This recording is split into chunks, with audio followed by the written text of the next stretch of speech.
ಎಲ್ಲರಿಗೂ ನಮಸ್ಕಾರ. ನಾನು ಲಲಿತಾ. ಆಹಾರ ಶ್ರೀ ಚಾನಲ್ಗೆ ತಮಗೆಲ್ಲರನ್ನು ಸ್ವಾಗತಿಸುತ್ತಾ ಇದ್ದೀನಿ. ಇವತ್ತು ನಾನು ಅನ್ನ, ಇಡ್ಲಿ, ದೋಸೆ, ರಾಗಿ ಮುದ್ದೆ ಎಲ್ಲದಕ್ಕೂ ಸೂಟಾಗುವಂತಹ ಅಡುಗೆ ಭಟ್ಟರ ಶೈಲಿಯ ವೆಜಿಟೇಬಲ್ ಸಾಂಬಾರು ಮಾಡೋದು ಹೇಗೆ ಅಂತ ತೋರಿಸಿಕೊಡ್ತಾ ಇದ್ದೀನಿ. ಇಲ್ಲಿ ನೋಡಿ, ನಾನು ಕೆಲವೊಂದು ತರಕಾರಿಗಳನ್ನು ತೊಗೊಂಡಿದ್ದೀನಿ. ಯಾವ್ಯಾವ ತರಕಾರಿ ತೊಗೊಂಡಿದ್ದೀನಿ ಅಂತ ನಾನು ಮುಂದೆ ಹೇಳ್ತೀನಿ. ನೀವು ಯಾವ ತರಕಾರಿ ಬೇಕಾದರೂ ತೊಗೋಬಹುದು. ಇದರಲ್ಲಿ ನೀವು ಮಂಗಳೂರು ಸೌತೆಕಾಯಿ ಅಥವಾ ಆಲೂಗಡ್ಡೆ, ನವಿಲುಕೋಸು ಈ ತರಕಾರಿಗಳನ್ನು ಕೂಡ ಇಲ್ಲಿ ನೀವು ಬಳಸಬಹುದು. ಹಾಗಿದ್ರೆ ಬನ್ನಿ ಮಾಡೋದು ಹೇಗೆ ಅಂತ ನೋಡೋಣ. ಇಲ್ಲಿ ನಾನು ಕುಕ್ಕರ್ ತೊಗೊಂಡಿದ್ದೀನಿ. ನೀವು ಕುಕ್ಕರ್ನಲ್ಲಿನೂ ಕೂಡ ಬೇಯಿಸ್ಕೋಬಹುದು ಬೇಳೆಯನ್ನು, ಇಲ್ಲಾಂದರೆ ಹೀಗೇನೂ ಕೂಡ ಪಾತ್ರೆಯಲ್ಲಿನೂ ಕೂಡ ಬೇಯಿಸ್ಕೋಬಹುದು. ಇಲ್ಲಿ ಒಂದು ಬೌಲಷ್ಟು ನಾನು ಬೇಳೆಯನ್ನು ತೊಗೊಂಡಿದ್ದೀನಿ. ಅಂದರೆ ಟೀ ಕುಡಿಯೋ ಲೋಟದಿಂದ ಒಂದು ಲೋಟದಷ್ಟು ಇಲ್ಲಿ ಬೇಳೆ ತೊಗೊಂಡಿದ್ದೀನಿ. ಬೇಳೆ ಕ್ಲೀನಾಗಿ 2 ಸಲ ತೊಳೆದಾದ ನಂತರ ಇದಕ್ಕೆ ಟೊಮೆಟೊ 2 ನಾನು ಮೀಡಿಯಮ್ ಸೈಜ್ 2 ಟೊಮೆಟೊ ಚಿಕ್ಕದಾಗಿ ಕಟ್ ಮಾಡಿ ಸೇರಿಸ್ತಾ ಇದ್ದೀನಿ. ಹಾಗೆಯೇ ಇದು ಮುಳ್ಳು ಸೌತೆಕಾಯಿ, ಇದನ್ನು ಇಲ್ಲಿ ಸೇರಿಸ್ಕೊಳ್ತಾ ಇದ್ದೀನಿ. ನೀವು ಬೇಕಿದ್ರೆ ಮಂಗಳೂರು ಸೌತೆಕಾಯಿನೂ ಕೂಡ ಸೇರಿಸ್ಕೋಬಹುದು. ಹಾಗೆಯೇ ಇಲ್ಲಿ ಸೋರೆಕಾಯಿ, ಇದನ್ನು ಕೂಡ ಇಲ್ಲಿ ಸೇರಿಸ್ತಾ ಇದ್ದೀನಿ. ಚಿಕ್ಕದಾಗಿ ಕಟ್ ಮಾಡ್ಕೊಂಡಿದ್ದೀನಿ. ನೀವು ಬೇಕಿದ್ರೆ ಯಾವ ರೀತಿ ಅದನ್ನು ಉದ್ದಕ್ಕೆ ಕಟ್ ಮಾಡ್ಕೋಬೋದು, ಸ್ವಲ್ಪ ದಪ್ಪ ದಪ್ಪನೂ ಕೂಡ ಕಟ್ ಮಾಡ್ಕೋಬೋದು. ಹಾಗೆಯೇ ಇಲ್ಲಿ ಇದು ಕ್ಯಾಬೇಜ್, ಇದೂ ಕೂಡ ಚಿಕ್ಕದಾಗಿ ಕಟ್ ಮಾಡಿ ತೊಗೊಂಡಿದ್ದೀನಿ. ಇಲ್ಲಿ ಬೀಟ್ರೂಟ್ ತೊಗೊಂಡಿದ್ದೀನಿ. ನೀವು ಬೇಕು ಅಂದರೆ ಬೀಟ್ರೂಟ್ ತೊಗೋಬೋದು, ಇಲ್ಲಾಂದರೆ ಇದನ್ನು ಸ್ಕಿಪ್ ಮಾಡ್ಬೋದು. ಹಾಗೆಯೇ ಗಜ್ಜರಿ ತೊಗೊಂಡಿದ್ದೀನಿ. ಎಲ್ಲ ತರಕಾರಿನೂ ನಾನು ಒಂದು 2 ರಿಂದ 3 ಗಂಟೆಗಳ ಕಾಲ ನೀರಿನಲ್ಲಿ ನೆನೆಸಿಟ್ಟು, ನೀರಿಗೆ ಉಪ್ಪು ಹಾಕಿ ನೆನೆಸಿಟ್ಟು ನಂತರ ಇದನ್ನು ಕಟ್ ಮಾಡಿ ನಾನು ತೊಗೊಂಡಿದ್ದೀನಿ. ಹಾಗೆಯೇ ಇಲ್ಲಿ ಅರ್ಧ ಈರುಳ್ಳಿ ಸೇರಿಸಿದ್ದೀನಿ.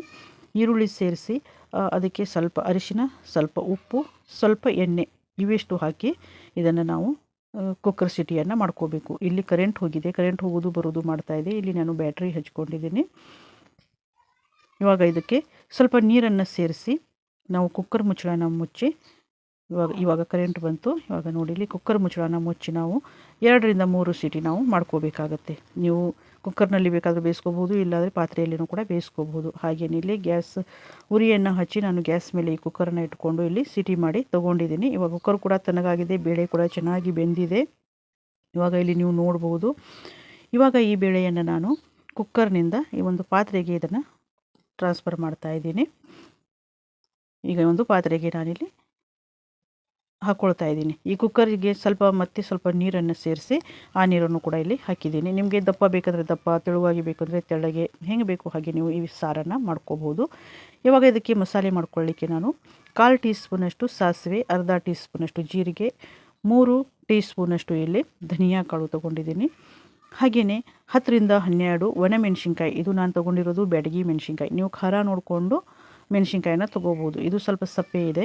ಹಾಗೆಯೇ 1 ಎಸಳು ಕರಿಬೇವು, ಇವಿಷ್ಟು ಹಾಕಿ ಮೊದಲಿಗೆ ನಾನು ಇದನ್ನು ಹಾಗೆಯೇ ಡ್ರೈ ಆಗಿಯೇ ಪೌಡ್ರ್ ಮಾಡ್ಕೊಳ್ತೀನಿ.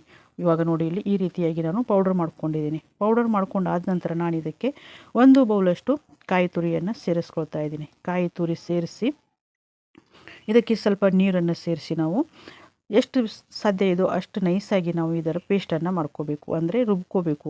ಇವಾಗ ಬೇಳೆ ಕೂಡ ಇಲ್ಲಿ ನೋಡಿ ಕುದೀತಾ ಇದೆ. ಇದಕ್ಕೆ ನಾನು 1 ನುಗ್ಗೆಕಾಯಿಯನ್ನು ಕಟ್ ಮಾಡಿ ಸೇರಿಸ್ತಾ ಇದ್ದೀನಿ. ನೀವು ನುಗ್ಗೆಕಾಯಿ ಬೇಕಿದ್ರೆ ಹಾಕೋಬೋದು, ಇಲ್ಲಾಂದರೆ ಇದು ಕೂಡ ಸ್ಕಿಪ್ ಮಾಡಬಹುದು. ಇವಾಗ ಇಲ್ಲಿ ನೀವು ನೋಡಬಹುದು, ಮಸಾಲೆ ಎಲ್ಲ ನೋಡಿ ನೈಸಾಗಿ ನಾನು ರುಬ್ಬಿ ತೊಗೊಂಡಿದ್ದೀನಿ.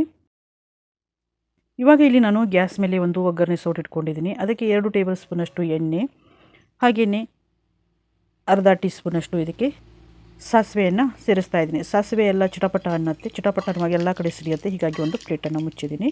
ಇವಾಗ ಇದರಲ್ಲಿ ನಾನು 1 ಈರುಳ್ಳಿ ಚಿಕ್ಕದಾಗಿ ಕಟ್ ಮಾಡಿ ಹಾಕಿದ್ದೀನಿ. ಹಾಗೆಯೇ ಬೆಳ್ಳುಳ್ಳಿ, ನೀವು ಈರುಳ್ಳಿ ಬೆಳ್ಳುಳ್ಳಿ ತಿನ್ನೋರಿದ್ರೆ ನೀವು ಹಾಕೋಬೋದು, ಇಲ್ಲಾಂದರೆ ಇದು ಇಲ್ಲದೇ ಕೂಡ ನೀವು ಮಾಡ್ಕೋಬೋದು. ಕರಿಬೇವು, ಸಾಸಿವೆ ಅಷ್ಟೇ ಹಾಕಿನೂ ಕೂಡ ನೀವು ಮಾಡ್ಕೋಬಹುದು. ಇದನ್ನು ಸ್ವಲ್ಪ ಫ್ರೈ ಮಾಡ್ಕೊಳ್ಳೋಣ. ಇವಾಗ ಇದಕ್ಕೆ ಸ್ವಲ್ಪ ನಾನು ಹಿಂಗು ಸೇರಿಸ್ತಾ ಇದ್ದೀನಿ. ಇದನ್ನು ಸ್ವಲ್ಪ ಈ ರೀತಿಯಾಗಿ ಮಿಕ್ಸ್ ಮಾಡ್ಕೊಳ್ಳಿ. ಇವಾಗ ಇಲ್ಲಿ ಒಗ್ಗರಣೆ ರೆಡಿಯಾಗಿದೆ. ಇಲ್ಲಿ ನುಗ್ಗೆಕಾಯಿ ಕೂಡ ಚೆನ್ನಾಗಿ ಬೆಂದಿದೆ, ಬೇಳೆನೂ ಕೂಡ ಚೆನ್ನಾಗಿ ಬೆಂದಿದೆ. ಇವಾಗ ಇದಕ್ಕೆ ನಾವು ಮಸಾಲೆ ಏನು ರುಬ್ಬಿಕೊಂಡಿದ್ದೀವಲ್ಲ ಅದನ್ನು ಇಲ್ಲಿ ಹಾಕ್ತಾ ಇದ್ದೀನಿ. ಹಾಗೆಯೇ ಮಿಕ್ಸಿ ಜಾರ್ಗೆ ಇನ್ನೂ ಸ್ವಲ್ಪ ನೀರನ್ನು ಹಾಕಿ ಅದನ್ನು ಕೂಡ ಇಲ್ಲಿ ಹಾಕ್ಕೊಂಡಿದ್ದೀನಿ. ನಿಮಗೆ ದಪ್ಪ ಬೇಕಂದರೆ ದಪ್ಪ, ಸ್ವಲ್ಪ ತೆಳ್ಳಗೆ ಬೇಕಂದರೆ ತೆಳ್ಳಗೆನೂ ಕೂಡ ಮಾಡ್ಕೋಬೋದು. ಈ ಸಾಂಬಾರನ್ನು ನೀವು ಅನ್ನ, ಇಡ್ಲಿ, ದೋಸೆ ಅಥವಾ ಮುದ್ದೆ, ರಾಗಿ ಮುದ್ದೆ ಜೊತೆಯಲ್ಲೂ ಕೂಡ ತಿನ್ನಬಹುದು, ತುಂಬ ಚೆನ್ನಾಗಿರುತ್ತೆ. ಇದಕ್ಕೆ ಮತ್ತೆ ಸ್ವಲ್ಪ ನಾನು ನೀರನ್ನು ಸೇರಿಸಿದ್ದೀನಿ. ಇವಾಗ ಇದು ತಣ್ಣಗಾದ ನಂತರ ಸ್ವಲ್ಪ ಮತ್ತೆ ಗಟ್ಟಿಯಾಗುತ್ತೆ. ಈ ವಿಡಿಯೋ ನಿಮಗೆ ಇಷ್ಟ ಆಯಿತು ಅಂದರೆ ಒಂದು ಲೈಕ್ ಕೊಡಿ, ಹಾಗೆಯೇ ನಿಮ್ಮ ಅನಿಸಿಕೆಗಳನ್ನು ಕಮೆಂಟ್ ಮಾಡಿ. ಹಾಗೆಯೇ ಇನ್ನಷ್ಟು ಸುಲಭವಾದ ವಿಡಿಯೋಗಳನ್ನು ನೋಡಲಿಕ್ಕೆ ಆಹಾರ ಸಿರಿ ಚಾನಲನ್ನು ಸಬ್ಸ್ಕ್ರೈಬ್ ಮಾಡಿ. ನಾನಿಲ್ಲಿ ನೆಲ್ಲಿಕಾಯಿ ಗಾತ್ರದಷ್ಟು ಹುಣಸೆ ಹಣ್ಣಿನ ರಸವನ್ನು ಸೇರಿಸಿದ್ದೀನಿ. ಹಾಗೆಯೇ ನಾವೇನು ಒಗ್ಗರಣೆ ಮಾಡ್ಕೊಂಡಿದ್ವಲ್ಲ ಆ ಒಗ್ಗರಣೆಯನ್ನು ಕೂಡ ಇದಕ್ಕೆ ಹಾಕಿದ್ದೀನಿ. ಹಾಕಿ ಇದು ನಾವು ಮಸಾಲೆ ಏನು ಹಾಕಿದ್ದೀವಲ್ಲ, ಮಸಾಲೆ ಹಸಿ ವಾಸನೆ ಹೋಗುವವರೆಗೂ ನಾವು ಇದನ್ನು ಚೆನ್ನಾಗಿ ಕುದಿಸ್ಕೋಬೇಕಾಗತ್ತೆ. ಯಾಕೆಂದರೆ ಎಲ್ಲ ಮಸಾಲೆನೂ ನಾವು ಹಸಿಯಾಗಿಯೇ ಹಾಕಿದ್ದೀವಿ, ಯಾವುದನ್ನು ಇಲ್ಲಿ ಹುರಿಲಿಲ್ಲ. ಹೀಗಾಗಿ ಸ್ವಲ್ಪ ಹಸಿ ವಾಸನೆ ಹೋಗುವವರೆಗೂ ನಾವು ಇದನ್ನು ಚೆನ್ನಾಗಿ ಕುದಿಸ್ಕೋಬೇಕಾಗತ್ತೆ. ಇವಾಗ ನಾನು ಇದಕ್ಕೆ ಉಪ್ಪು ಸೇರಿಸ್ಕೊಳ್ತಾ ಇದ್ದೀನಿ. ರುಚಿಗೆ ತಕ್ಕಷ್ಟು ಉಪ್ಪು ಸೇರಿಸಿ ಇದನ್ನು ಸ್ವಲ್ಪ ಕುದಿಸ್ಕೊಳ್ಳಿ. ಹಾಗೆಯೇ ಇದಕ್ಕೆ ಸ್ವಲ್ಪ ಕೊತ್ತಂಬರಿ ಸೊಪ್ಪನ್ನು ಕೂಡ ಇಲ್ಲಿ ಸೇರಿಸ್ಕೊಳ್ತಾ ಇದ್ದೀನಿ. ಈ ಎಲ್ಲ ಮಿಶ್ರಣದ ಜೊತೆ ಮಾಡಿರೋ ಸಾಂಬಾರು ರುಚಿ ಬೇರೆಯೇ ಇರುತ್ತೆ. ನೀವು ಕೂಡ ಒಂದ್ಸಲ ಟ್ರೈ ಮಾಡಿ ಮತ್ತು ಹೇಗಿತ್ತು ಅಂತ ಕಮೆಂಟ್ ಮಾಡಿ. ಇದು ಅನ್ನ, ಇಡ್ಲಿ, ದೋಸೆ, ರಾಗಿ ಮುದ್ದೆ ಜೊತೆಯಲ್ಲಿ ಸೂಟ್ ಆಗೋ ಅಡುಗೆ ಭಟ್ಟರ ಸ್ಟೈಲ್ ಸಾಂಬಾರಿಲ್ಲಿ ರೆಡಿಯಾಗಿದೆ. ಈ ವಿಡಿಯೋವನ್ನು ಪೂರ್ತಿಯಾಗಿ ನೋಡಿದ ತಮಗೆಲ್ಲರಿಗೂ ನನ್ನ ಆತ್ಮೀಯ ಧನ್ಯವಾದಗಳು.